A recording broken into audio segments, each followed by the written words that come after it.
All right, I'm Mike Klonsky. Wait, let's start again. Yeah, just start. We'll just cut out Okay. whatever's no good. All right, it's May 1st. No, what is it? Do we have a date? It's 8th. April 30th. It'll be the 8th of May. Okay. All right, here we go. It's May 8th, time for the 160th edition of Hitting Left with the Klonsky brothers. I'm Mike Klonsky here with my brother Fred, coming at you on Lumpin' Radio, WLPN 105.5 FM in Chicago. We are Zooming again today, this time with sociologist, educator, and longtime social justice activist Pedro Noguera, who I should probably call Dean Noguera now, right? You're a Trojan. I'm a Trojan. He abandoned the Bruins for Troy. Well, I only was at UCLA for almost 5 years, so the Trojan, the Bruin hat didn't fit that well. But anyway, I like both places. When I heard,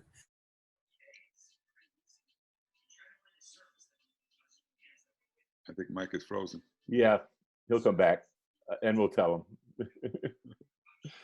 For all those listeners out there, we're frozen for a minute. Yeah, that's what happens. This technology. It's terrible. I was just doing a webinar and it froze on me. Yeah. can you hear me? No, you froze for about. We were both here and you weren't. I was just saying I didn't know whether to send you a message of condolence or congratulations. Well, because we were always UCLA. We were always UCLA fans, never Trojan were you? fans. Yeah. Well, UCLA has had the good basketball team until more recently. Yes. Now you are the dean of the Rosier School of Education at USC. Yeah. And also, you were recently elected to the American Academy of Arts and Sciences, one of the nation's oldest honor societies. So congratulations on that, too. Thank you. The accolades keep coming in. Now you got to produce. Now you got to produce, man. That's right. I thought, different when you got to be vein. in a society like that, you don't have to do any work. I mean, there's more work to do.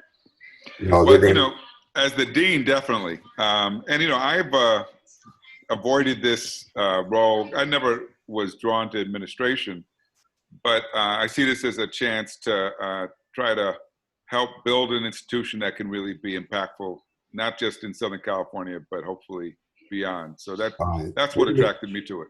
We're going to get into that. Good morning, my brother. How are you doing? I'm doing fine.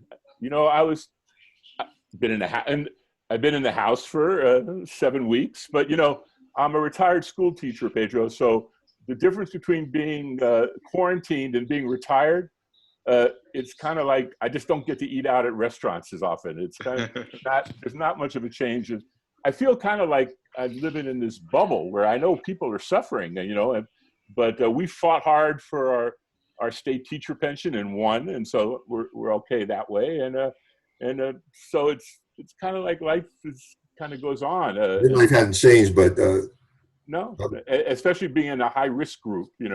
I'm very careful about staying indoors. But I was reading this morning that the heads of the two national teacher unions, and I was an NEA member for 30 years, that the two presidents of the national teacher unions now are talking about the fact that if the governors follow the direction of the president to put teachers and students back into schools before things are safe for them to return, that they're talking about calling a strike. Now, whether they're able to do that or actually willing to do that is, of course, an interesting question. But I think that this idea that you can put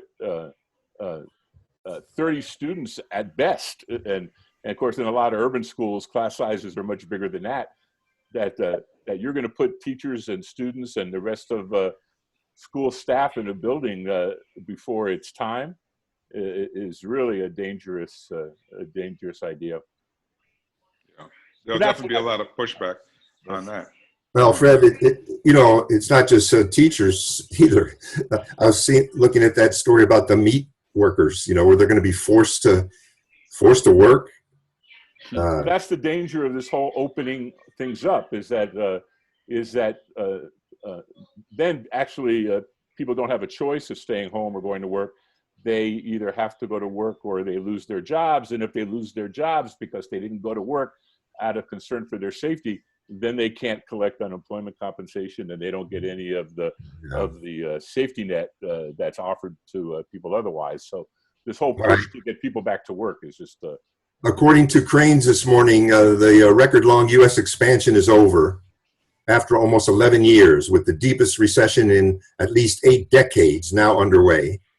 And actually, that's relatively good news. The bad news is that in the world stats this week are that there's over 3 million.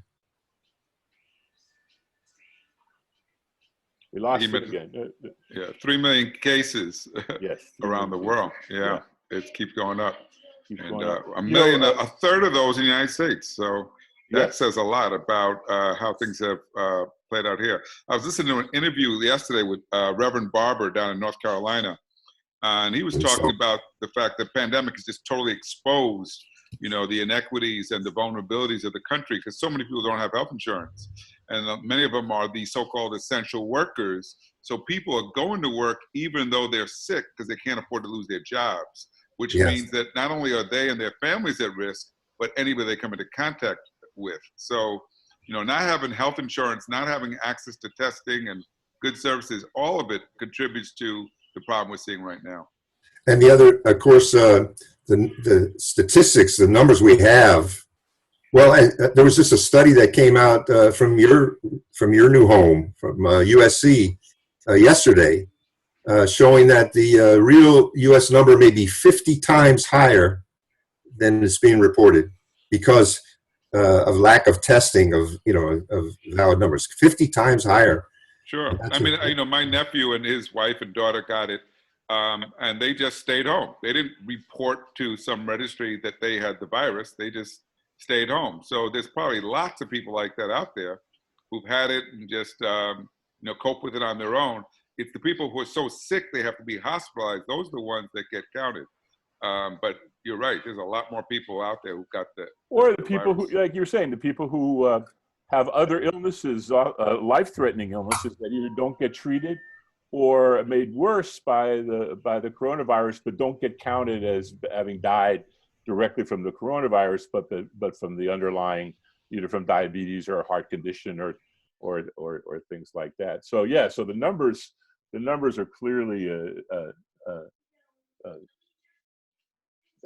they have to be looked at and really gone into more deeply than simply printing like the New York Times does, or the Tribune, the daily death count, or the daily test count, or the daily illness count. It's way more complicated than that. Let's talk about you. Where are you from, and what's your history? So I'm a New Yorker, born in New York City. Spent most of my life there. Well, not most of my life, my early years there. And since then, I've been in academia, moving around the country, West Coast, East Coast, and just ended up last few years at UCLA, now joining USC as a new dean there. So, but I do get to travel around the country in my work and with schools and with states. I've been working a lot in New Mexico the last few years with the governor and the secretary of education there. And so I see the inequities in our school system. These are the inequities that we also see in every other aspect of life in America, in terms of access to health and in income and wealth and housing. And so what I try to remind people is that you're never going to close gaps in education if you don't also address other gaps in opportunity and access, because they're all related. But what about you? That's so clearly now. You went to public school in New York? I did. Went to public schools in the city. Went to high school out in Long Island. Eventually, one of the biggest high schools in the country. I had over 5,000 people at my high school, Brentwood, New York. This is Francis Lewis. Is that were you at that? No, it was a place called Brentwood. We were famous for producing lots of athletes, like Mitch Kupchak, who some of you might remember, and a boxer named Bugsy McGurk. So they still have the #1 soccer team in the country right now. And Kupchak became he was a 7-footer. He became an administrator. I mean, a front office guy at the Lakers for the Lakers. That's right, for a long time. Yeah, Pedro. You went to a huge high school. Then you became one of the leaders and thinkers from the small schools movement that we were all a part of back in the day. Yeah.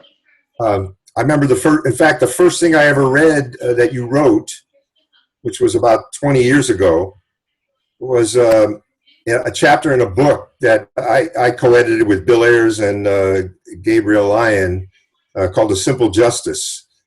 And "The Simple Justice" was about the challenge of small schools and social justice. How do you create schools with a social justice perspective and vision, but that are smaller and more like a community rather than a traditional school. And your chapter in that book was focused on education in Barbados. Mm. And you were, as a sociologist, you spent a lot of time looking at education in the Caribbean. Yeah. Yeah. And what was your takeaway from that? So my takeaway was that, here we have a small island like Barbados, relatively underdeveloped, dependent on tourism, sugarcane, rum, and they have a higher literacy rate than the United States. Their education performance, excels in lots of areas. And it's a Black country. And the question I posed is, how come being Black and poor is not an obstacle to getting a good education, achieving high levels in a place like Barbados? And what I was trying to draw attention to is that so many of the problems that we live with in this country are rooted in our history, rooted in the history of slavery, of racial discrimination, of racial prejudice. And that history is very much alive and well today. And it continues to play a role in shaping opportunities in education and elsewhere. So I guess your point was that being Black doesn't necessarily mean educational failure. That it's that these are systematic and institutional issues. Absolutely. Yeah. I've traveled a lot of places. Cuba, another highly educated nation. Curacao, another small Caribbean nation where the average person speaks 4 languages. We could learn a lot by looking outside this country at how not only do they go about educating their citizens, but how they deal with people. Canada eliminated child poverty in the 1920s through the Child Poverty Act. Every child born in Canada, the family gets an allocation from the state to support that child, to make sure that regardless of the family circumstances, the child's needs are met. If you could do that in Canada, you could do that in this country too. Well, what prevents that, do you think? In other words, what are the conditions in the U.S. that are so different from Canada that our politics seems to reject those kinds of social programs and ideas of economic equity, or even though that it's not like a classless society, it's not Right. socialist, That's and right. it's not the People's Republic of Canada. It's Right. It's just Canada, right? So what's the deal with the U.S.? I think a lot of it comes down to our history of race in America. I think when it comes to expanding the safety net, so it includes everyone, that's when we run into issues. We have a selfishness. A lot of people in this country saw the Affordable Care Act as a way to ensure poor Black and Latinos, and that's the reason why it's opposed. And that's why race is America's Achilles heel. I point out to people, if you can go to Detroit, and you will see a dying American city, literally right now because of this virus. And right across the river, you'll see Windsor, Ontario, with a large Black, stable population. People have good jobs, good houses. You don't see ghettos there. Why? Well, Canada doesn't have the same kind of racial history. That's one of the reasons why when slaves escaped its country, they went to Canada, because they knew they would be treated better. So a lot of this does come down to our history, and it's a history that unfortunately is very much alive. I keep thinking about that when when Michael was talking about the recession and the unemployment statistics, where you're talking about now, I think the current unemployment level is 20%, but the unemployment level among young black men in Chicago between the ages of 18 and 35 have been 40% for decades, and so we're not. So even the national unemployment rates now are not even half yet of what the unemployment rates among young black men in Chicago have been for all these years. Yeah. So Pedro, so you become the dean of Rosier Education School. You got a university that where the tuition is astronomical in terms of access for working class and poor kids. How do you reconcile that? I mean, how do you see yourself being a kind of a change agent there and making secondary education, post-secondary education more accessible to young people? Yeah, I mean, I was at NYU before I came to UCLA, and it's right there with USC in terms of cost tuition and how expensive it is. One thing I will say for USC makes a commitment to educate kids who are from South Central LA. There are actually more black students at USC than at UCLA. Typically, we see a black student at UCLA, they're either a football player or a basketball player. That's not the case at USC. They've made a commitment to the kids in their immediate neighborhood. Now, it's still a problem, right? The cost of education, college education, is a problem throughout the country, and especially at these private institutions. And I think it's going to be a problem that we're going to have to deal with, because a lot of young people now are saying, is it worth it? Is it worth taking on so much debt for their education, debt that they're going to be stuck with for the next 30, 40 years? I don't have the answer to that. I do know that at an institution like USC, it is possible, I think, to do work that can be impactful beyond USC. I'll just give you one example. Before I got there, I started a project with some faculty there. We're working with schools in South Central. Right now we have a partnership with a school for girls, teen mothers, to address not just their health needs, but their educational needs. And you know, the fact that a place like USC, like you said, which is expensive and elite, is committed to that kind of work means that there's a space for me, at least, to do the kind of work I believe in. So you've always been kind of a community-based activist.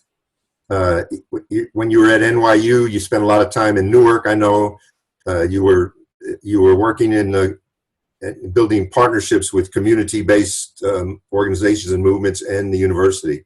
Are you going to be able to do that at SC? Yeah, I will. I mean, I started that work while I was at UCLA, and the good thing is I don't have to move, so I'll get to continue that work. We released a report last year on the state of black children in LA and showed how the health conditions and the educational conditions were related. We just released a report on homeless kids across California. California, as you know, has more homeless people than any state in the country. And we try to show that many of these kids are invisible because, unlike a lot of the adults, they're not in shelters, they're living with other families, they're living in cars, and they're not getting services. So my hope is to be able to do work that draws attention to the great challenges facing LA, facing the state, facing the country, and hopefully also show what we can do to address those. And we should remind people that SC, in fact, is really right in the middle of of LA's black south side. We would call it South Side in Chicago, but they used to call it South Central, but they've rebranded it. What's it called now? They just call it South LA. South LA, yeah. Yeah. Well, that's not always been seen as a positive thing. SC's position, being in the middle of the South Side was a lot of times seen as something antagonistic to the lives of black folks and Latinos in the area, being a landlord and one of the biggest property owners in the area, and a vehicle for gentrification, as opposed to being a partner in community development with people in the community. So and you see both going on right now. If you go to USC, you'll see museums and stadiums and lots of big developments that are having the impact, displacing a lot of long-term residents. But you also see some good work happening in the community, in the schools. So it's both things are happening. How's your faculty over there? A lot of good people, not as diverse as I would like. UCLA actually had a much more diverse faculty, although it wasn't representing the student population, but USC has some work to do. What's happening to universities in general in the midst of this pandemic? It seems like they're all going through tremendous changes. And it's a question of if many of them, not. We can anticipate the question. Yeah. So Michael joins us again. No, a lot of these universities, including USC, are very tuition dependent. And that's the reason why their fees keep going up. But, at a time when the economy is going to be in depression, it's going to make it very difficult for many universities to attract students who are willing to pay those fees and take on that level of debt. Now, there was an article in the New York Times yesterday by the president of Brown University, and she made the point that universities can't afford to not open in the fall because they're so dependent on tuition.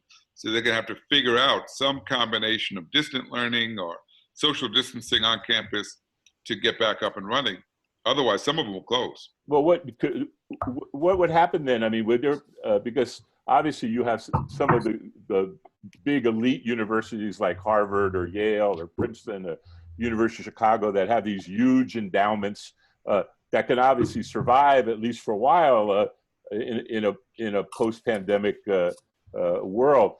But if we have, are we going to see a situation in which those colleges and universities, for example, I'm thinking of say Howard, which is already in terrible financial situation. Or Chicago State, right there, which has been in financial trouble for a long time. Right, and so are we going to find that really all that's left for people are the billion-dollar endowed elite universities and the public schools and the smaller private schools are simply not going to be there anymore?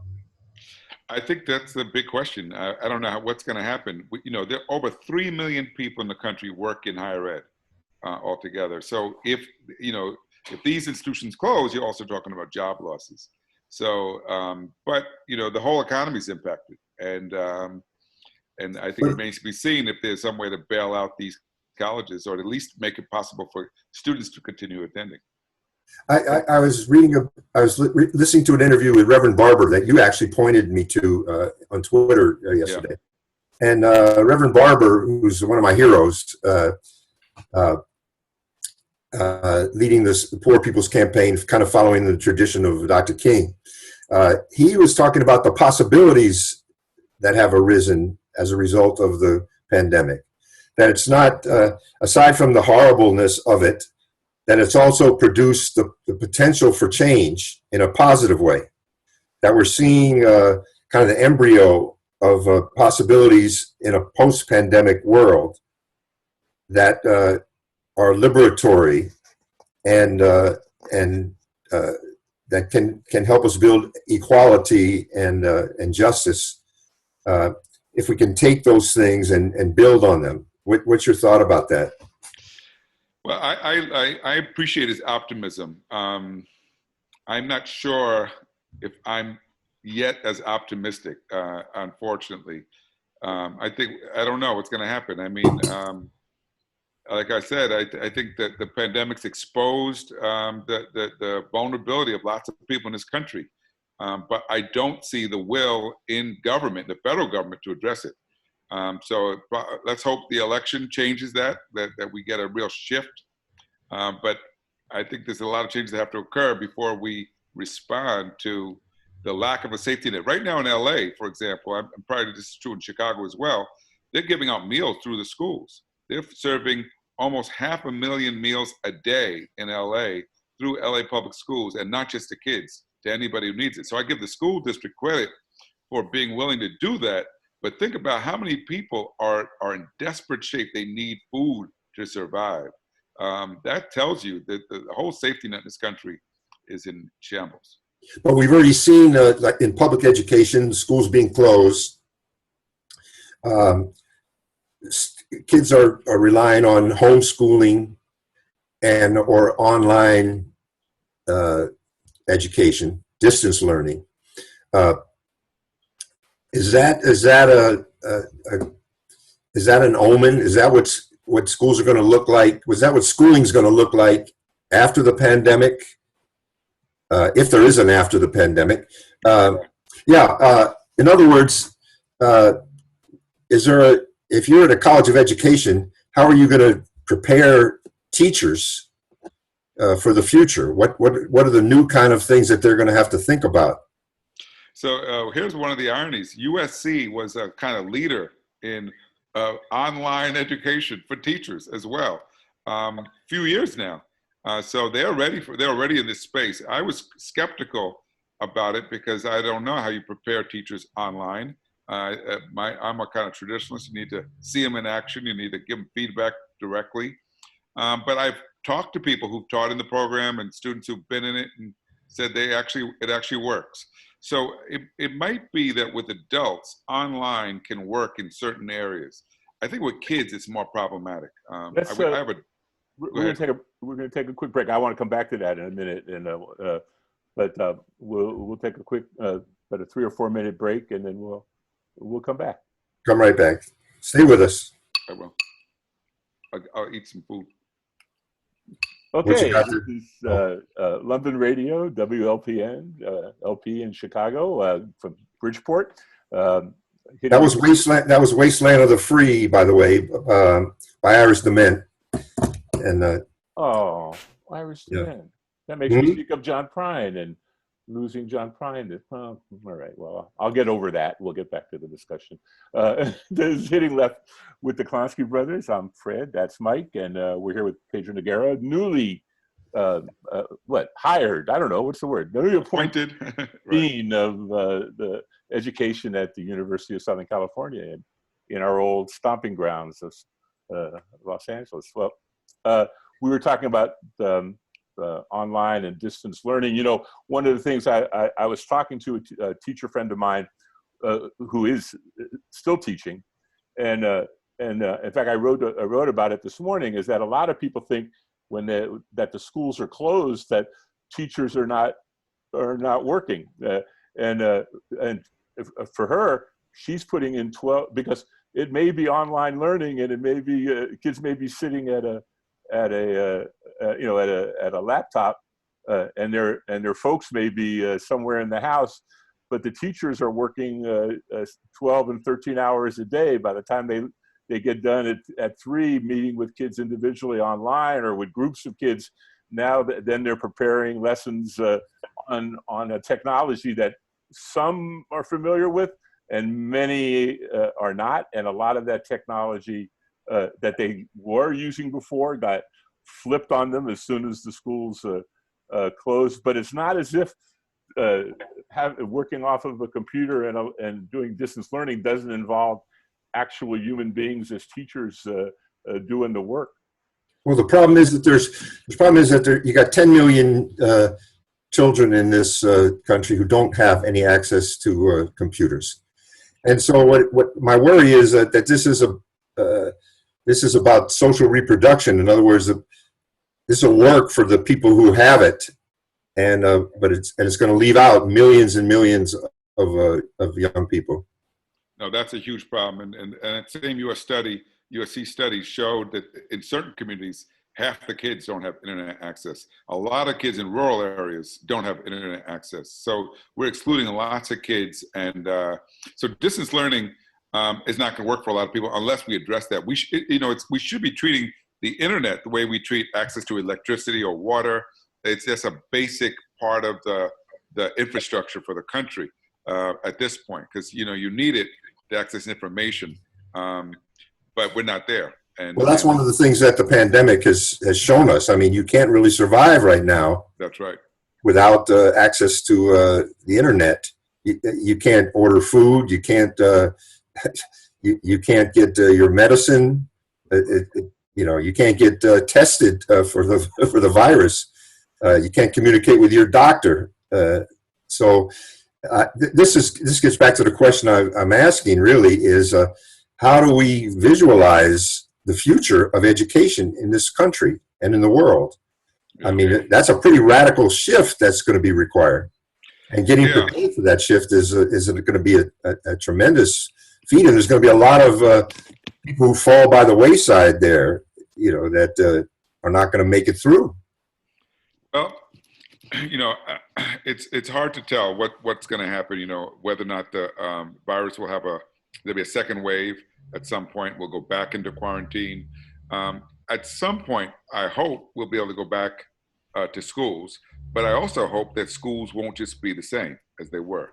In too many schools, kids are bored. They're not thoroughly engaged. And I think because of No Child Behind, we became so focused on preparing kids for standardized tests, we really lost the chance to get kids more deeply engaged as learners, tapping into their curiosity.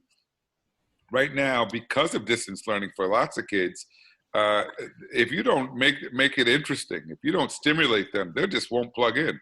They'll just tune out altogether. And so, I know teachers are challenged because some of them have their own kids, so they're trying to balance addressing the needs of their students with their own families, and they're sitting in front of screens too long, and I know that's tiring. But we've got to find a way to make it interesting to kids. We gotta get kids moving. I know we're doing distance learning, but why not get kids studying their environment, studying the cloud formations, doing things that again show kids how knowledge can be used to make sense of the world and how it can be used to change the world. That's what gets kids inspired. And that's what our goal should be, to get kids inspired through the power of knowledge. What is your...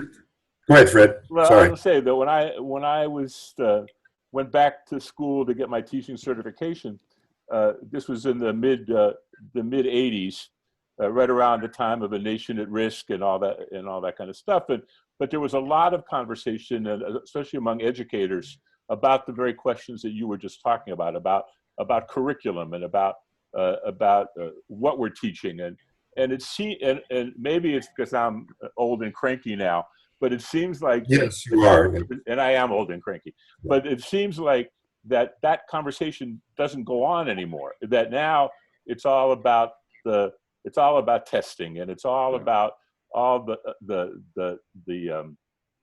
mechanics of teaching and what we teach and how we teach it is not really a topic of conversation. And one of the things that the pandemic seems to have done is to make that, because it's a real problem, making access and those kind of questions much more a priority than the kind of questions like that you were addressing just a few minutes ago. So access is clearly a critical issue. You can't even do anything if kids don't have access. But once they do have access, then the question is, what do they have access to? And is it meaningful? Is it worthwhile? I have a daughter at home who is studying online, and she's pushing back. She's like, this is boring. I don't like it. And so we've been trying to engage her on our own. She developed her own podcast, which she's really enjoyed. And now she has, I think, about 60 listeners out there. We did which may be more than we do, by the way. You can tell her. She did a biography of Michelle Obama, which I worked on with her, and I learned a whole lot about Michelle Obama's background, and she did too. So I think we've got to try to get creative and get kids again engaged, so that they value what they're learning and will want to do more of it. If we could get kids reading during this period, that would have a big impact on them. So what's your take on the current political situation? I mean, the big political situation. Where are you at in terms of the election and that kind of stuff? Well, I hope that Trump continues his daily press briefings, because I think he's helping everybody realize that this guy is not the person who should be running the country right now. And the networks have decided not to broadcast his daily coronavirus meetings anymore. Yeah, I guess except for Fox News probably, but Except for Fox News, yeah. But right. Well, I mean, but I get the other side. I mean, to some degree, Biden can just bide his time, and hopefully, but who he picks as a vice presidential candidate will be real important. He's got to get people inspired, get people to come out to vote. It's not enough to vote against Trump. You got to give people something to vote for. He's got to, I think, embrace national health care because it's so clear now that without that, this country's in serious trouble. So he's got to have an ambitious agenda and not come at this in a timid manner. Otherwise, I don't know if he'll get through. do you think the left is capable of pushing that agenda? People like Ocasio-Cortez, people like that. Do you think they can push healthcare or the Green New Deal or things like that in a Biden administration? I hope so. I'm so impressed with her, AOC, and the way she just articulates the issues and really connects them to what's happening in the lives of people. We need more political leaders like that who can speak a language that people understand and make politics relevant to their lives. So she's a real breath of fresh air. But Biden needs someone like that and someone younger because he's 78 years old.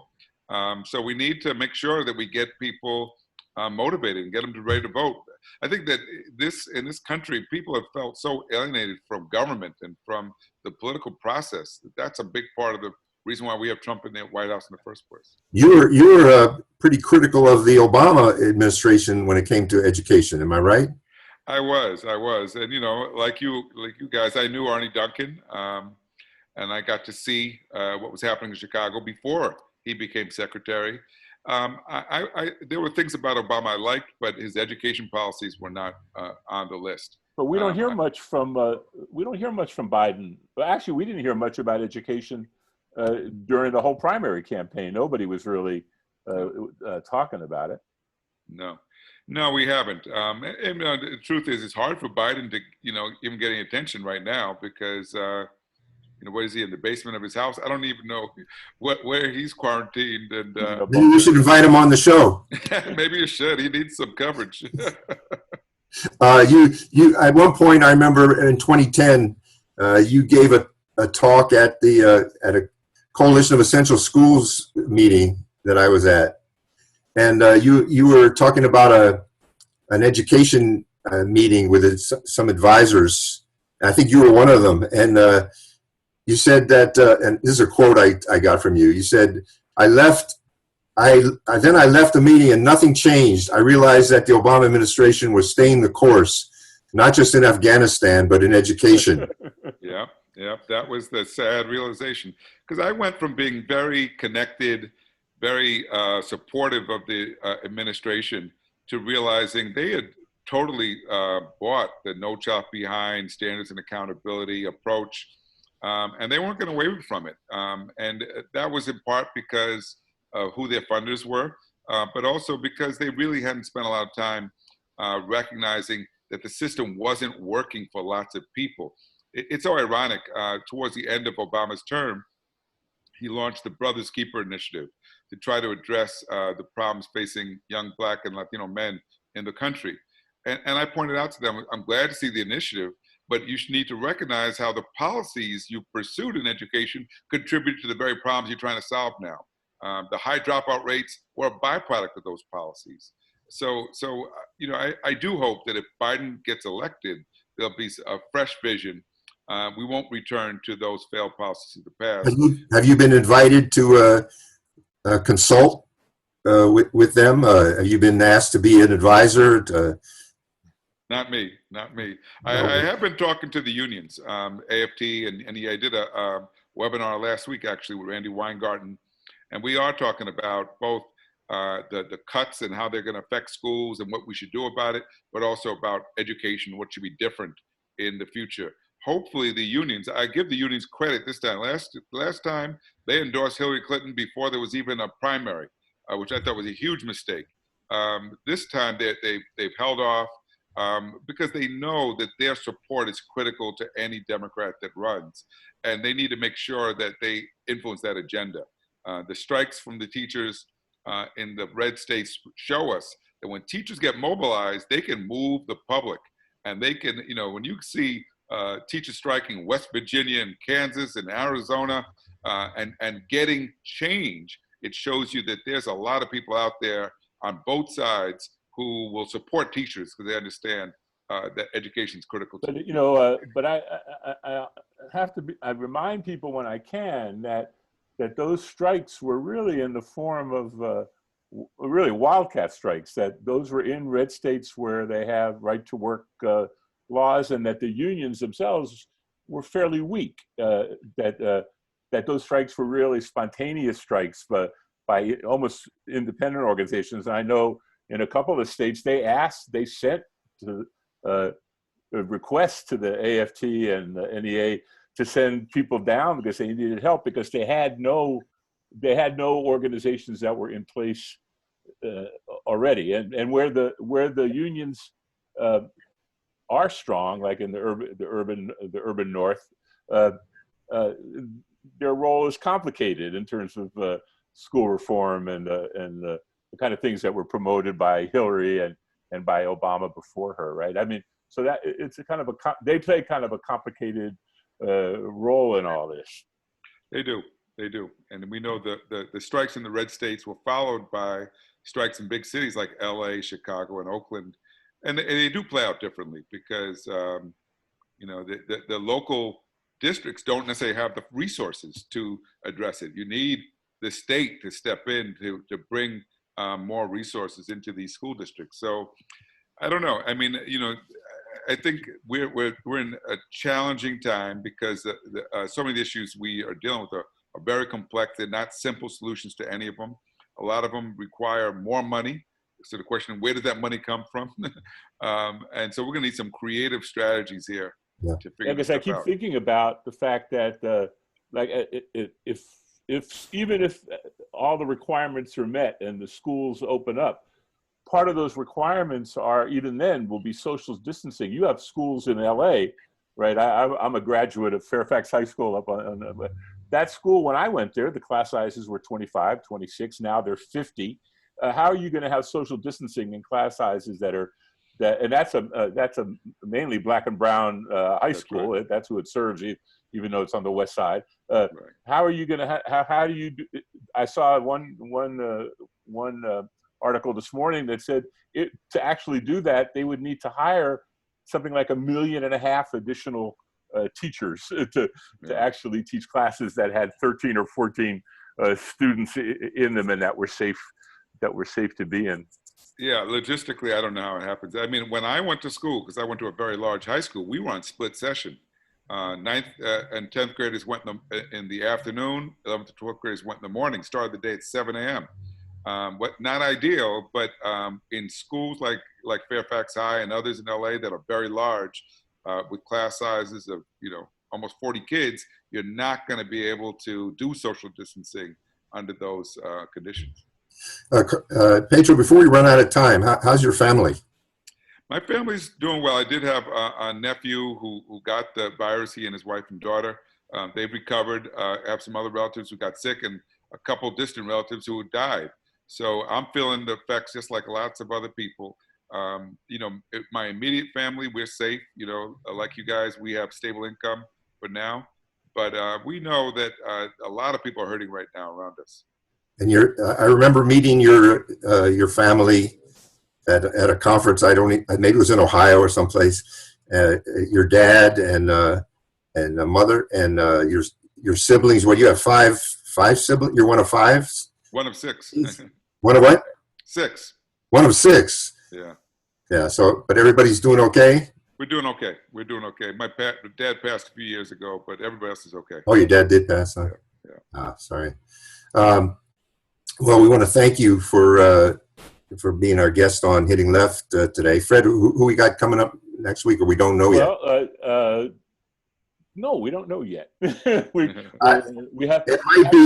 It might be somebody from the nurses union. We might have one of the heads of the local nurses union, and we're hoping to have some of the organizers among the Amazon workers in a couple of weeks that that are fighting the good fight around Amazon, which never seems to have a problem funding Amazon. It seems to have all the money they need. Yes, So and more. Maybe they'll be the ones delivering education to the public in the future. Maybe it'll be the Amazon school system. Pedro, good luck in your new position. Thanks, Mike. Thanks, Fred. If you need me to meet you, Pedro. If you need me to come out, well, never mind. I wouldn't fly out that way now, but I would come out to volunteer to help you, but I'm gonna stay hunkered down here for a while. You're not getting on an airplane, are you? No. I caught myself before I volunteered for anything. No. Yeah, stay away from the planes for now. All right. Good luck to you. All right. Love to your families. You guys take care. Okay. All take care. Bye-bye. Bye-bye.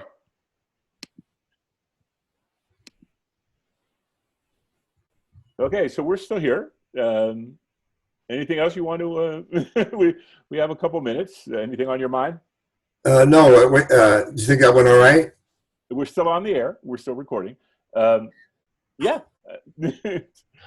I'll edit that out. Don't worry. Anything else on your mind before we head off? Yeah. How much time we got? About 3 minutes. There was an article published in Jacobin newspaper. I guess it was today or yesterday, articulating DSA's position, which we've talked about in a couple shows now, of not supporting any Democrats in a campaign for public office, only supporting socialist candidates. Oh, Michael, let me ask you a question about that. Are they just playing around with words when they say that they won't endorse Biden? But are they assuming though that their rank and file are going to vote for the Democrat, and they just don't want, and they're just kind of playing games around the word endorsement? Is that a possibility? I mean, we could ask them, I suppose, but what do you? No, because that's all they say.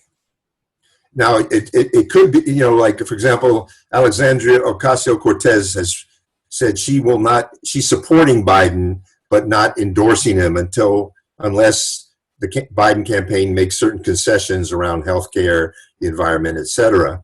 So there, you're using the language to your benefit because it's obvious that Biden's going to have a tough time winning without young activists to join his campaign. So she's kind of negotiating the endorsement if it comes at all.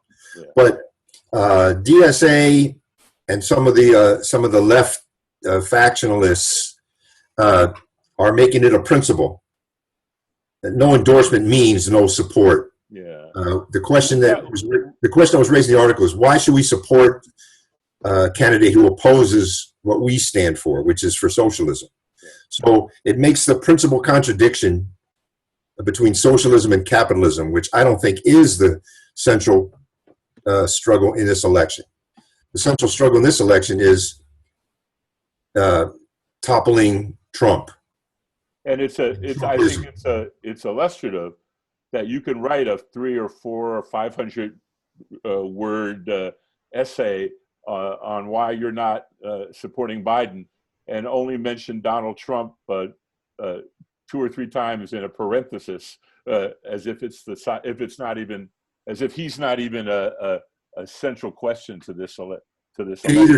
I mean, Pedro's right when he said that you just can't win by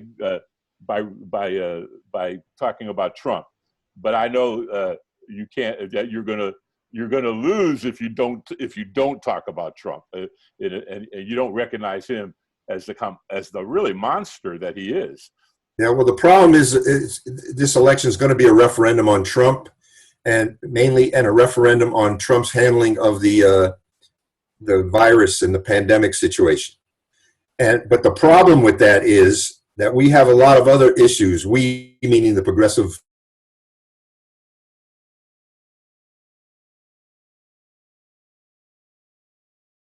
pandemic.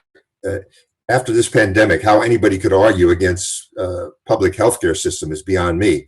But those are things we're going to have to fight for. and the only leverage we have is our support, whether we give it or not. So there's a difference between a negotiated kind of support, a critical support, and no support as a principle. And so I don't think the broad masses of people give a rat about whether DSA endorses right. Biden or I not. think that's exactly right. Yeah, but we're going to wrap up. What's our music? What's our go out music? Do you remember? I have no idea. I'm going to leave that to Jamie, Jamie, our and station manager, the folks over at Lumpen, because but I'll give them my suggestion. But don't forget, we're taping this before the show, so yeah, we're about a week early because we had the chance to talk to Pedro now, so we're taping. All right, enjoy the rest of your day, and we'll see everybody in a week. All right, stay safe, my brother. We'll see you later. Take care. Bye-bye.